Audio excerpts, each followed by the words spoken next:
Taste the Daily. நெல்லை மாவட்டம் முக்கூடல் அருகே குடிநீர் தட்டுப்பாடு ஏற்பட்டுள்ளதால் அப்பகுதி பெண்கள் பேரூராட்சியை முற்றுகையிட்டனர். சிங்கம்பாறை பகுதியில் கடந்த சில நாட்களாக குடிநீர் விநியோகம் செய்யவில்லை என தெரிகிறது.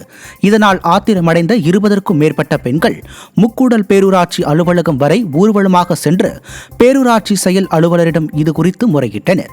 நிர்வாக திறனற்ற ஸ்டாலின் ஆட்சியில் தண்ணீருக்கு கூட போராட்டம் நடத்த வேண்டிய அவலம் ஏற்பட்டுள்ளதாக மக்கள் வேதனை தெரிவித்துள்ளனர். இடைத்தரகராக செயல்பட்ட ஆலங்காயம் வட்டார கல்வி அலுவலர் பணியிடை நீக்கம் செய்யப்பட்டார்.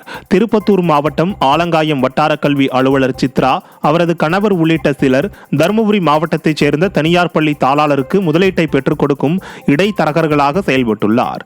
இந்த நிலையில் முதலீடு செலுத்தியவர்களுக்கு அதற்கான லாபம் மற்றும் ஈவுத்தொகை கொடுக்காமல் ஏமாற்றியதால் பணம் கொடுத்தவர்கள் அளித்த புகாரின் பேரில் சித்ரா உள்ளிட்டோர் கைது செய்யப்பட்டனர். இதனைத் தொடர்ந்து தொடக்க கல்வி இயக்குனர் வட்டார கல்வி அலுவலர் சித்ராவை பணியிடை நீக்கம் செய்து உத்தரவிட்டார். கடலூர் மாவட்டம் வடலூர் நகராட்சிக்கு சொந்தமான கழிவறை பூட்டி கிடப்பதால் பயணிகள் அவதியடைந்து வருகின்றனர். வடலூர் பேருந்து நிலையத்தை புதுப்பிக்கும் பணி நடைபெற்று வருவதால் பழைய பேரூராட்சி கட்டிடத்திற்கு அருகே தற்காலிக கழிவறை அமைக்கப்பட்டது. ஆனால் அந்த கழிவறை தற்போது மூடப்பட்டுள்ளதால் பயணிகள் மிகுந்த அவதிக்குள்ளாகி வருகின்றனர். எனவே கும்பகர்ண தூக்கத்தில் இருக்கும் ஸ்டாலின் அரசின் நகராட்சி நிர்வாகம் கழிவறையை திறந்து பொதுமக்கள் பயன்பாட்டிற்கு கொண்டு வர பயணிகள் கோரிக்கை விடுத்துள்ளனர். கடலூர் மாவட்டம் விருத்தாச்சலத்தில் திமுக அமைச்சர் வருகைக்காக நீண்ட நேரமாக பொதுமக்கள் காத்து கிடந்து கடும் அவதிக்குள்ளாகினர்.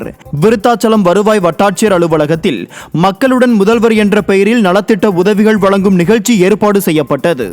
இந்த நிகழ்ச்சியில் பயனாளிகளுக்கு நலத்திட்ட உதவிகள் வழங்குவதற்காக திமுகவின் தொழிலாளர் நலன் திறன் மேம்பாட்டுத்துறை அமைச்சர் CV கணேசன் குறிப்பிட்ட நேரத்திற்கு வருகை தராமல் இருந்ததால் பொதுமக்கள் நீண்ட நேரம் காத்திருந்து கடும் அவதியடைந்தனர். கூட்டத்திற்கு உரிய நேரத்திற்கு வர திமுக அமைச்சர் எப்படி மக்களுக்கான நலப்பணிகளை செய்வார் என பொதுமக்கள் கேள்வி எழுப்பியுள்ளனர்.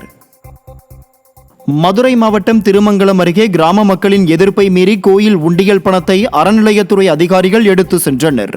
சித்தாலை கிராமத்தில் உள்ள சுந்தரவள்ளியம்மன் திருக்கோயில் உண்டியல் பணத்தை எடுக்க வந்த போது அங்கு திரண்ட 5 கிராம மக்கள் கோயில் தங்களுக்கு சொந்தமானது என கூறி பணத்தை எடுக்க எதிர்ப்பு தெரிவித்து போராட்டம் நடத்தினர். பின்னர் போலீசார் உதவியுடன் அறநிலையத்துறையினர் கோயில் உண்டியல் பணத்தை எண்ணி எடுத்து சென்றனர்.